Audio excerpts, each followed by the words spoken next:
From Kansas State University, this is Agriculture Today. Eric Atkinson here, and during our first half hour today, we'll spend time visiting with K-State's Ignacio Ciampitti.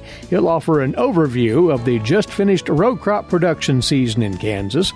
Ignacio looks in particular at the difference that planting dates made in eventual corn, grain, sorghum, and soybean yield performance in view of the sudden change in the moisture conditions from late summer into fall, and how those lessons might figure into crop risk management heading into the 2021 growing season. Ignacio is with us next. And later on, K-State's Charlie Lee will revisit the issues associated with live trapping and relocation of nuisance wildlife, saying it's often worthwhile to rethink that practice. All this and more right here on Agriculture Today. A social distancing tip. While the CDC urges you to avoid close contact, like hugging or shaking hands, there are other non-physical ways to say hello. Wave, wink, use sign language, salute, smile, give the peace sign, throw up an air high five, do jazz hands. Remember, stay a minimum of 6 feet or 2 arms length away from others and stay home if you can. For more info, visit coronavirus.gov. Let's all do our part because we're all #alone together. Brought to you by the Ad Council. You are listening to the K-State Radio Network and Agriculture Today, our Tuesday edition. Good to have you along once more. Well, the 2020 row crop production season is in the books. By and large, there are a few acres yet to be harvested, but for the most part, this crop can be generally assessed now. That's what we'll do right here as we find out what lessons we learned from the 2020 production season that might be helpful moving forward. Ignacio Ciampitti is with us. Ignacio, as you well know, is a crop production and cropping systems specialist with K-State Research and Extension. Just as a table setter here, we'll go ahead and draw from this week's Kansas Crop Progress and Condition Report from the USDA as to how far along we are with our row crop harvest in Kansas. As you'd anticipate here in the second full week of November, virtually complete. Corn harvest is 94% in. The Kansas soybean harvest, 90% complete. And the grain sorghum harvest is 85% complete. So just a little bit to go there, but that's still ahead of the 75% average for the date. So, Ignacio, for all practical purposes, this production season is all said and done. With the changes in the conditions as we moved throughout the season, why it did have some uniqueness to it, didn't it? Yeah. Thanks as always, Eric, for the invitation. Yes, we went from multiple phases as always. And I think that, as always emphasize, I think that this growing season is particularly different than any other that we have experienced in the past. Right. Let's take on corn production first of all this year. And when you think back to how well things went or not so well as the case may be, what are some of the things that come to your mind immediately, Ignacio? Well, as always, depending on the sections of the state, I think that we have very different corn growing conditions. There are some yields that, if you look at basically what we were expecting, many farmers on the central western part, they are just finding that yields, are really good. They probably were expecting a little bit more. We have some growing conditions, when we were entering towards the end of the season, and I would say around second, third week of August, and then through that time towards harvest, that probably impede to reach a higher potential, but overall, from many of these farmers on those areas, they were very satisfied. And of course, it depends. There were some pockets of the state that they got excellent rain on time. There were some of the guys down south. The rain is kind of one of the big factors defining that rain coming around flowering time for corn is extremely relevant and defines specifically if you are really going for a potential yield for that environment, or if you just will go to a normal or below normal yield.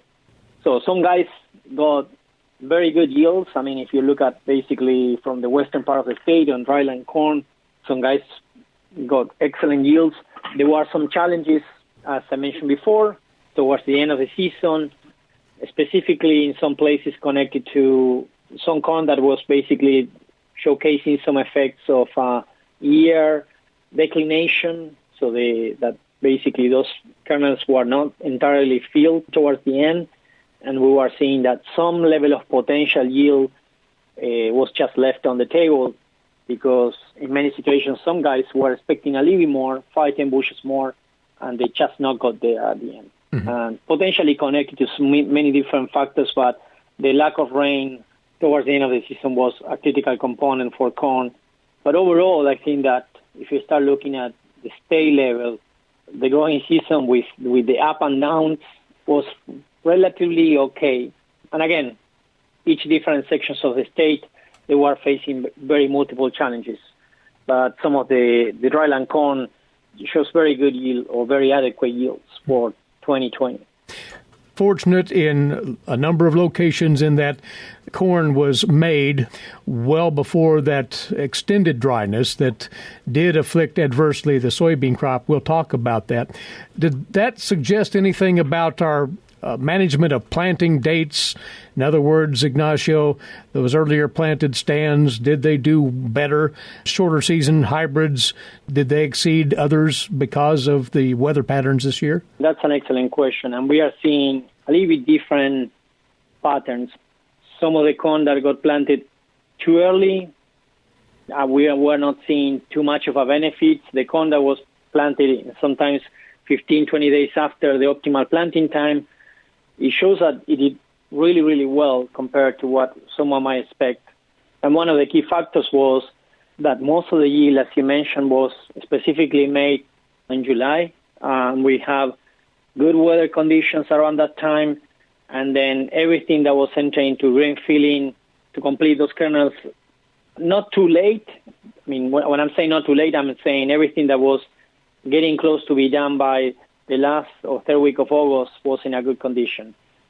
The late corn, I mean, everything that came late and there was still a short corn, is some of that corn, I mean, that got really late to pollination is usually a problem. And then we are seeing, of course, in many situations, a little bit more stability in yields, but also we are seeing that the potential, the final number, is severely basically reduced just because of that late planting time. And then to add to that, also we were seeing some dry conditions towards mid-August, September, adding into this basically late planted corn and just not helping much. And we were seeing that some of the final size and kernel weight got affected, so leaving probably some yield behind for that late planted. So then, as we finish up on corn here, what do you think that producers can draw from this experience this past season going into 2021? Should they give due thought to their planting dates, for instance, their plant populations? Would they want to consider any adjustments based on the experience they had this past growing season? Well, I always say to be careful on just looking at the last growing season, because one of the challenges is when you look at last previous season, most likely 2021 will not look as similar as 2020. So think about this idea of kind of a 5-year average on your productivity and do an evaluation based on that rather than just to look at the last year. If you look at this growing season, some growers might think, okay, I might need to push more plants or in some environments and probably still be on the optimal planting date if possible. I will try to look at the 5-year average, trying to get a good feeling of based on the last 5 years type of different weather environments and take a decision that is more consistent to that, because most likely the probability for 2021 to be similar to 2020, I would say that usually is very small.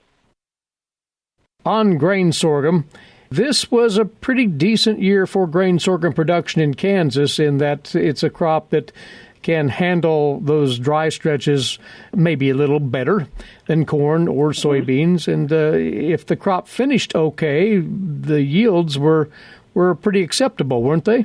Yeah, I would say that if you look at all the potential issues that we can face on sorghum, I think that was a very good year for the crop. The only thing that we are always, have in mind are basically the possibility of killing trees. And then for in our case, for example, some of our really late planted sorghum, we have that problem. We have situations that early freeze that came in October basically interrupt our seed weight and seed filling, and then we know that we are leaving some yield on the table, and that's a risk, that we are taking anytime that we are planting really late the crop. So that's the main challenge for sorghum. If you look at all the potential problems that we have in the past about sugarcane, aphids, I think that the occurrence across the state, at least this year, was not as we probably remember several years ago, so that kind of diminished. And then the other factors that we always have in our minds for sorghum is the desiccation. So it's just the weather that we have so far, more the last couple of weeks, really was helping us to speed up desiccation and harvest, in most of our sorghum. So that is good, because that was one of the main challenges that we faced towards the end of the season for sorghum, is just to try to finish and harvest the crop. And if you look at the research data that we have in the last couple of years, usually from going all the way from when the sorghum is completely mature till the moment that the sorghum is ready to be harvested, it usually could take a month just to go from 36% of kernel moisture all the way to 15.5%. And based on the weather conditions, that could be a huge factor, more for those guys that are really trying to push and get wheat planted right after and trying to basically have a rotation.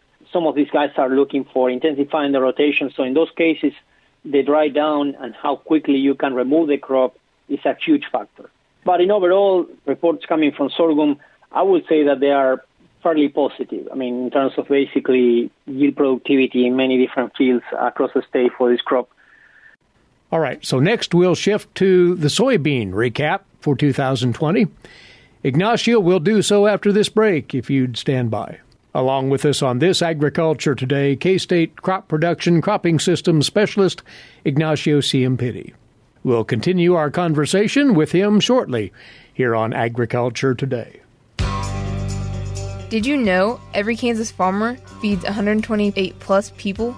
Kansas farmers are hard workers, dependable, authentic, and sensitive. Not only do farmers put food on your table, but they put clothes on your back and fuel in your car.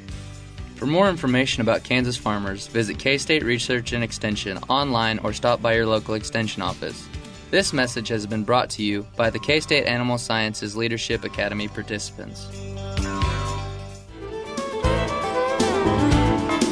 Resuming now on this Agriculture Today, we'll pick back up on our visit with Ignacio Ciampitti, K-State Research and Extension Crop Production and Cropping Systems Specialist, as we're tapping him for his notes on the row crop production seasons just past, and possibly some lessons learned of value to you crop producers from how things turned out here in 2020. And now it is on to soybeans, Ignacio. This gets back to something that you mentioned talking about corn, and that is timing was everything. Beans, because of those rains, the early and mid part of the summer, looked great, and then August came on, and you can pick up the story from there. Yeah, and then for beans, we have very different situations.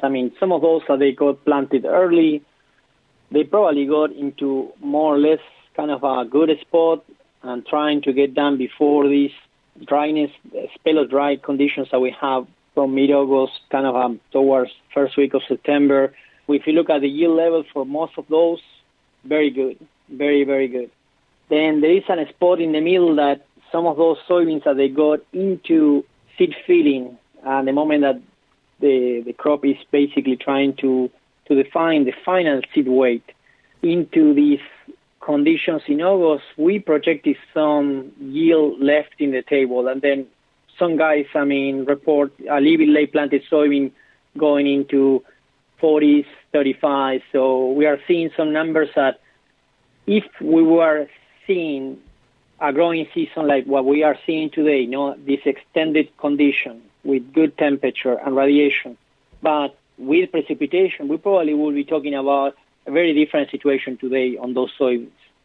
But because of that dry spell came right at about time, so it was really impacting. And then we have some research, showing us that when you look at extreme weather conditions, thinking more about at that moment, that soybean needs a lot of water because the high peak for water demand in soybeans is usually between pod formation and when it's entering into basically the seed filling.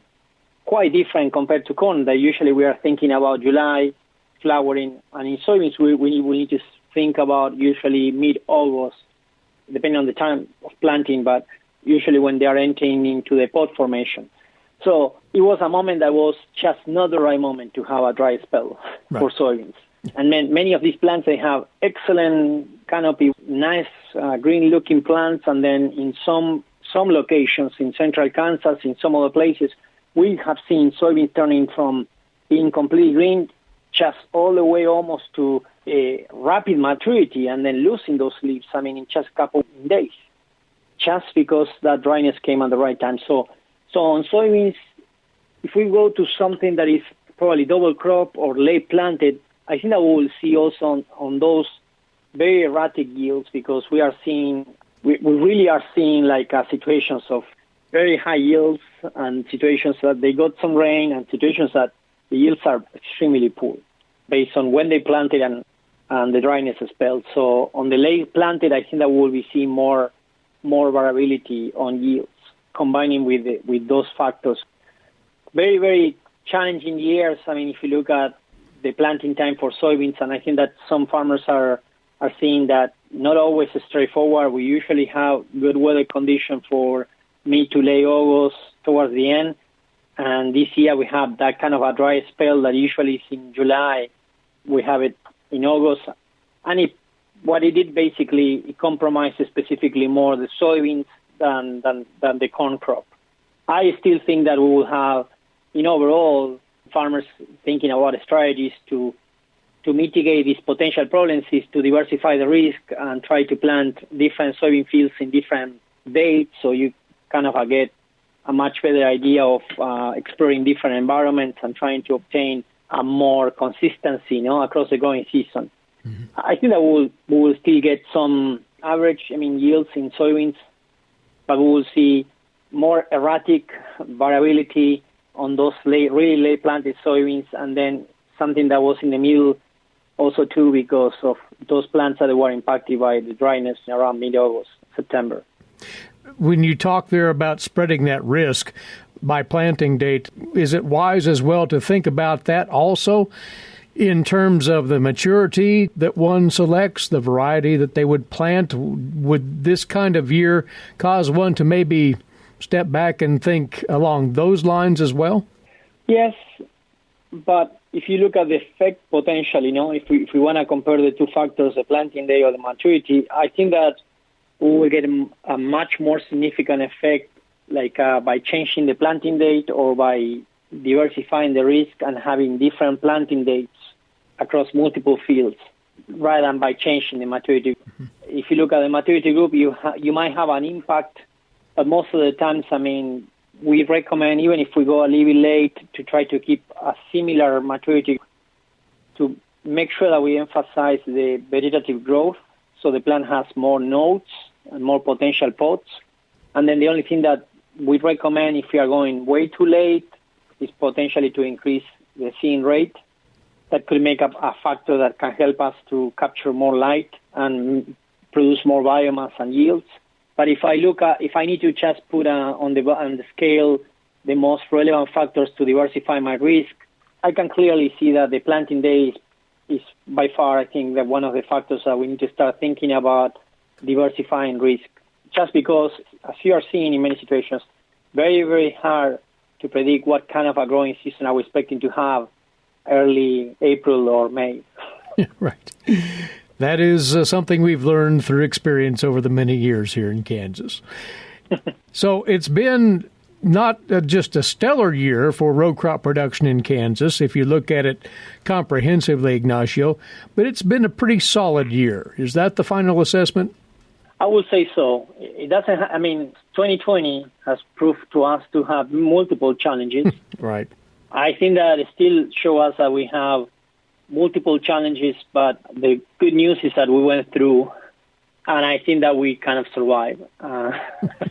And that's a good sign. I think that is making our farmers more resilient, and then it's really helping us to think about the future and trying to start thinking about what are the potential options that we have. But for sure, we need to start thinking even more and more and more about all the options that we have as with farmers working on management, opportunities to improve our systems, think about potential diversification on crops, and see how we can capture more productivity. But not only the topic, as you know, always is not about productivity, but it's also about the return of investment, no? That profitability, profits are right up at the top at this point. Yeah. And I think that that's one of the things that we'll focus even more in the coming years, just to make sure that we can provide more support to our farmers.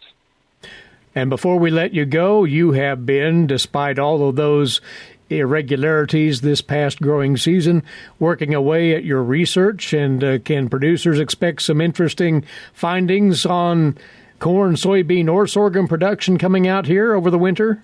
Yes.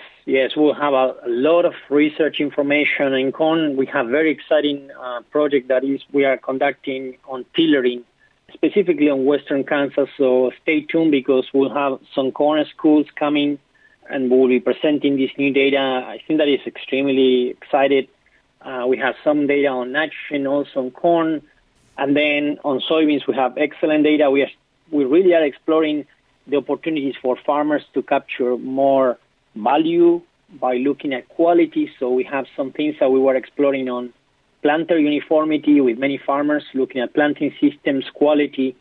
And then on sorghum too, we have excellent data on looking at sorghum productivity and sorghum management in few fields. So we have so far has been within what we call normal on 2020, has been a very productive 2020 season. So we'll have quite a bit of fresh new data to share with our farmers during the winter season.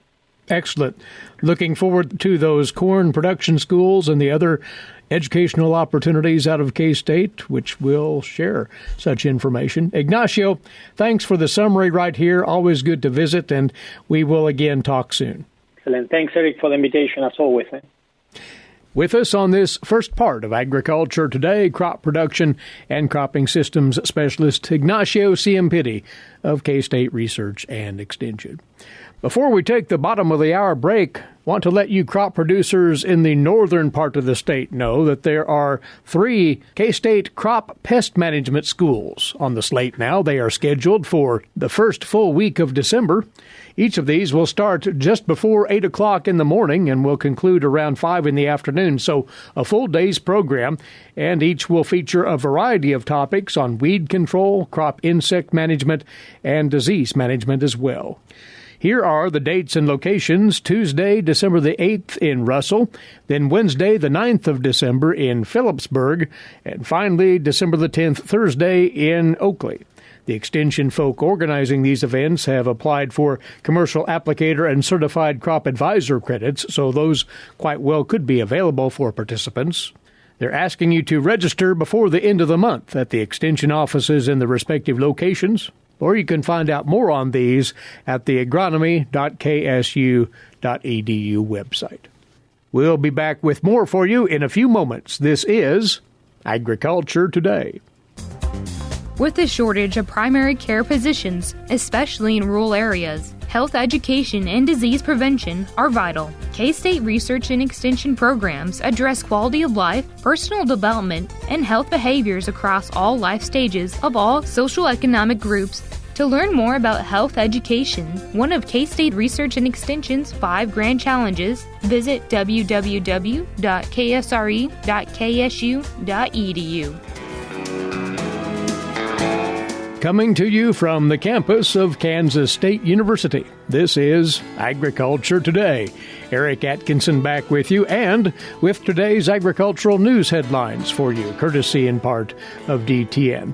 Well, filling in the gaps on that USDA crop production and condition report for Kansas issued for the week, as of this past weekend, our top soil moisture supplies in the state at 0% surplus, 34% adequate, and 66% short to very short, again, as of this past Sunday.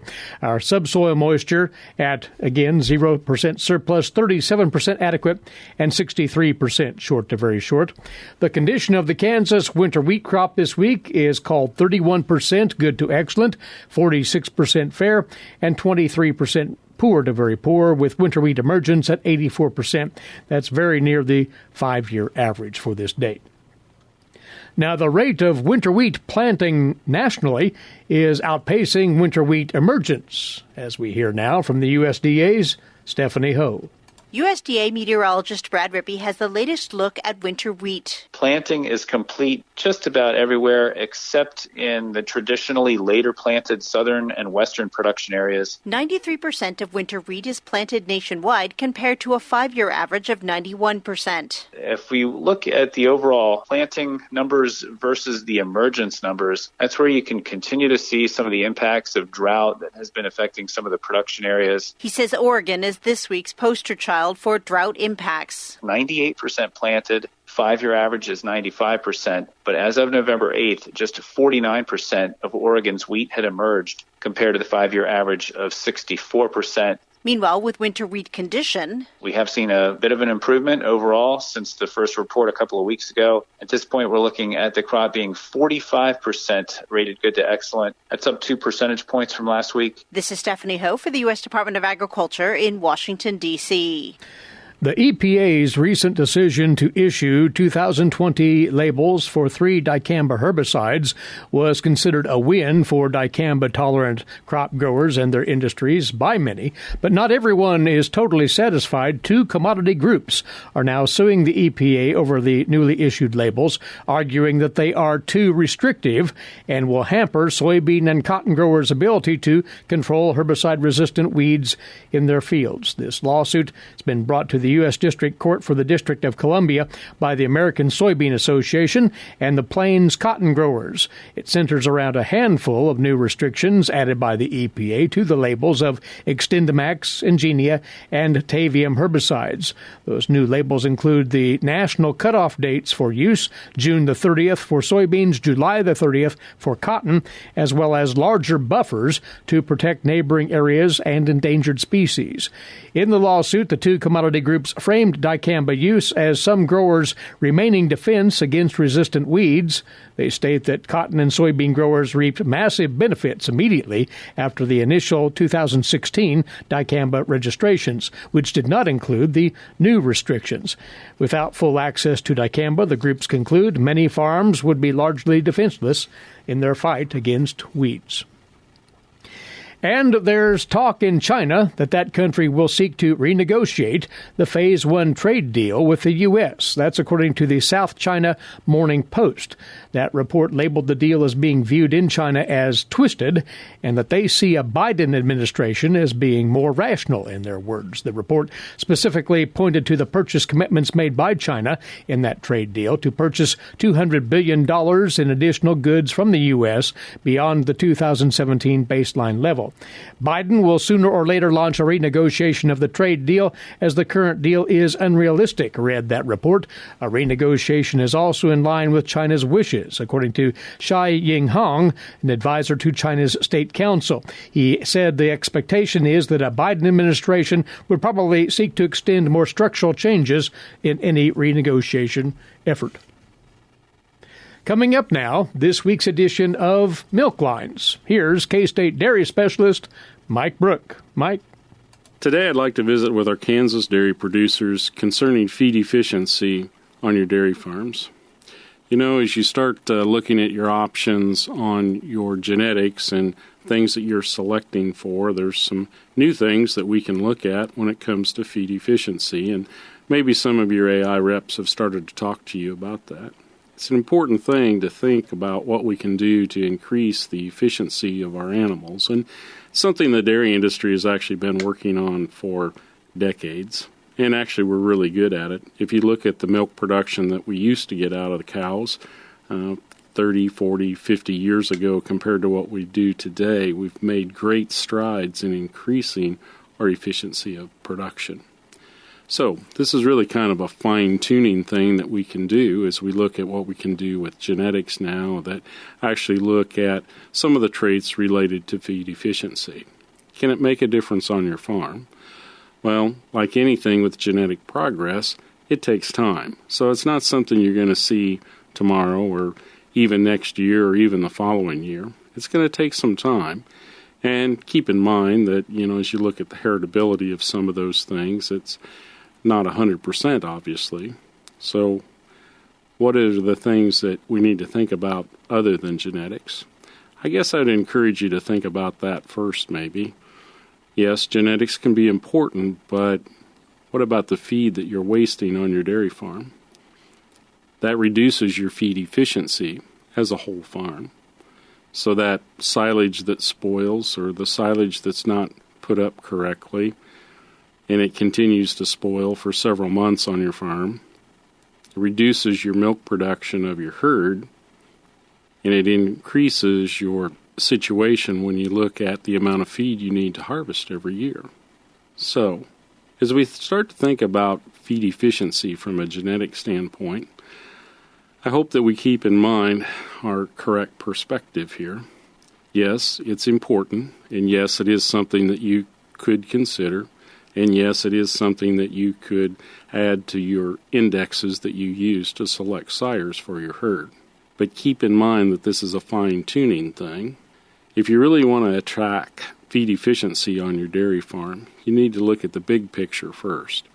The big picture is there's a lot of feed that goes to waste on our dairy farms. And if we really want to increase the efficiency of our operation, we need to think about reducing those losses first. That will probably have a greater impact on our bottom line than genetic selection just for feed efficiency. This is Mike Brook with K-State Research and Extension, encouraging our dairy farmers to keep in mind the important factors that surround this whole question of feed efficiency on our dairies. All right, Mike, many thanks. And you're tuned to Agriculture Today. Social distancing slows the spread of coronavirus, so if you have a fever, dry cough, and shortness of breath, call your healthcare provider before going in. More info at coronavirus.gov. Let's all do our part, because we're all #AloneTogether. Brought to you by the Ad Council. Now for you on Agriculture Today, our weekly segment on wildlife management. And joining us, as always, Charlie Lee, wildlife specialist, K-State Research and Extension. Charlie, back to the topic of dealing with nuisance wildlife. And this is for those who have chosen to address those with a live trap with the idea of relocating that species. And that creates its own set of problems you've maintained for a long time. Yes, given enough time, I think everyone that deals with nuisance wildlife is going to get asked the question, well, what do we do with those nuisance animals? Is there an option other than euthanasia? And most of these situations are difficult to come up with a straight answer that fits all situations. People have different values. People value animals, different species, in different manners. Does the value of a mouse or a shrew, is that equal to the value of a cottontail rabbit? Or is it equal to the value of, let's say, something more charismatic like a barn owl? Those are all questions that deserve some discussion, perhaps the pros and cons of relocation efforts. There are 6 primary things that you say folks should consider upon at least looking at relocating wildlife.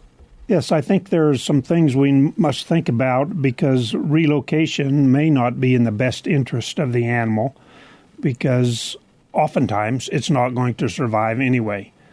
Folks often have the belief that the animal is going to be released to live happily ever after for a long time.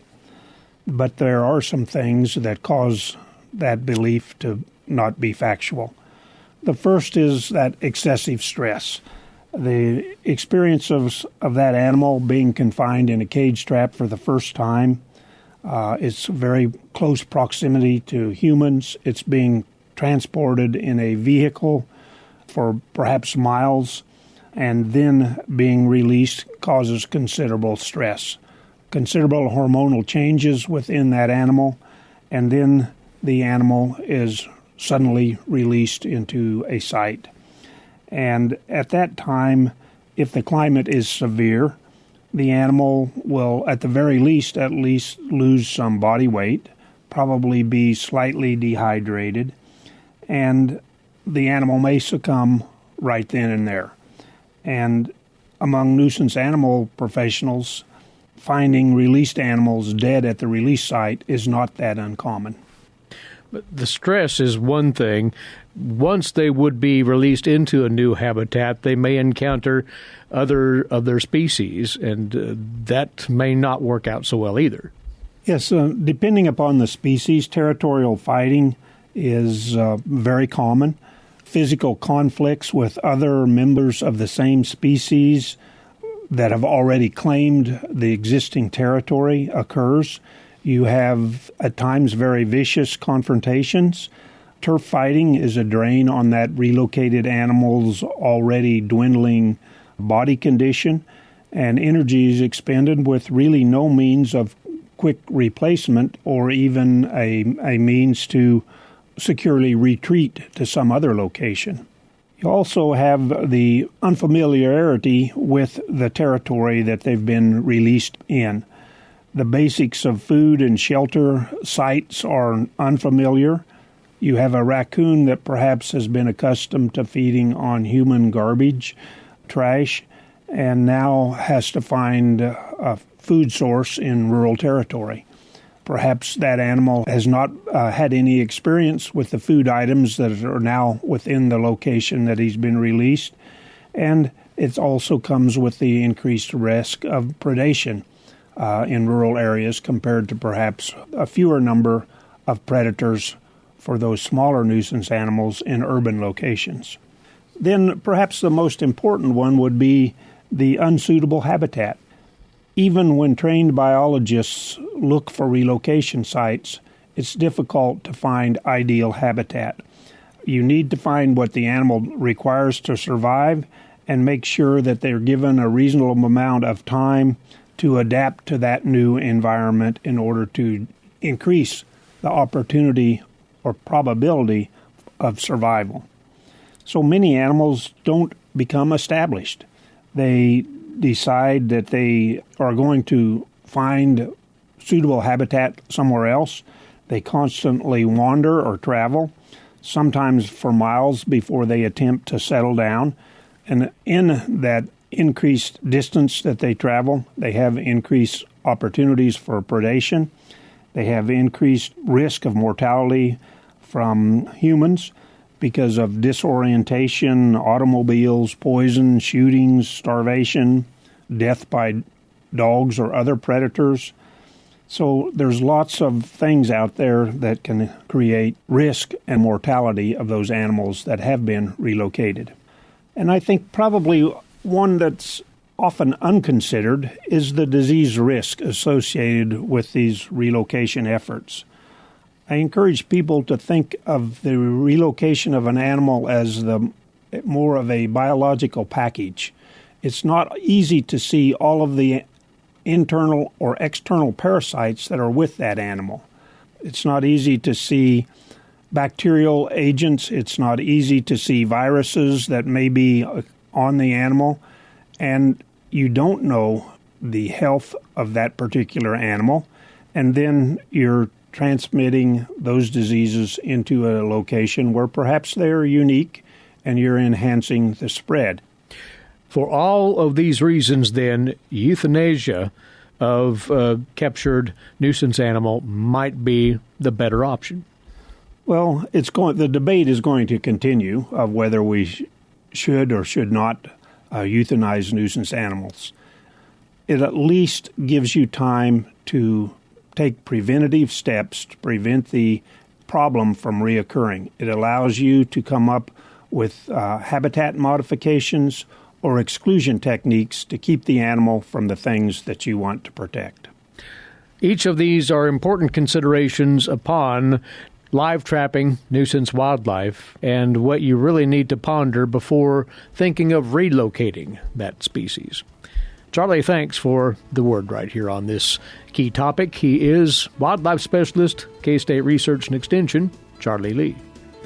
And our time's away once again. We appreciate you tuning in and hope you'll rejoin us right here this same time tomorrow. Until then, Eric Atkinson for Agriculture Today over the K-State Radio Network.